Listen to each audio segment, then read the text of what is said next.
ഇത് തഞ്ചാവൂർ വീഡിയോയുടെ ലാസ്റ്റ് പാർട്ടാണ്. നമുക്ക് 3000 വർഷം പഴക്കമുള്ള ഒരു ചരിത്രത്തിൻ്റെ ഉറവിടം തേടിപ്പോയാലോ?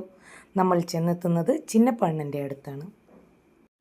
ഋഗ്വേദം, നാട്യശാസ്ത്രം തുടങ്ങി പുരാതന ഗ്രന്ഥങ്ങളിൽ പ്രതിപാദിച്ചിട്ടുള്ള സരസ്വതി വീണ അഥവാ തഞ്ചാവൂർ വീണ. ദക്ഷിണേന്ത്യൻ സംഗീത പാരമ്പര്യത്തിൻ്റെ ഉറവിടം തുടങ്ങുന്നത് ഇവിടെ നിന്നാണ്. കർണാടക സംഗീത വിദ്വാൻ മുത്തുസ്വാമി ദീക്ഷിതർ ഇതിൽ പ്രാഗൽഭ്യം തെളിയിച്ചിട്ടുമുണ്ട്. ഭാരത സർക്കാരിൻ്റെ ഭൗമസൂചികാ പദവി 2013 തഞ്ചാവൂർ വീണയ്ക്ക് ലഭിച്ചിട്ടുണ്ട് എന്നുള്ളത് മറ്റൊരു സത്യം. കടഞ്ഞെടുത്ത പ്ലാവിൻ തടിയിൽ കൊത്തുപണിയും മിനുക്കുപണികളും നടത്തി ഒരു വീണയുടെ രൂപത്തിലേക്കാക്കുക എന്നുള്ളത് ചെറിയ കാര്യമല്ല. മാർക്കറ്റിൽ മൈസൂർ വീണയേക്കാൾ മുൻതൂക്കം തഞ്ചാവൂർ വീണയ്ക്ക്.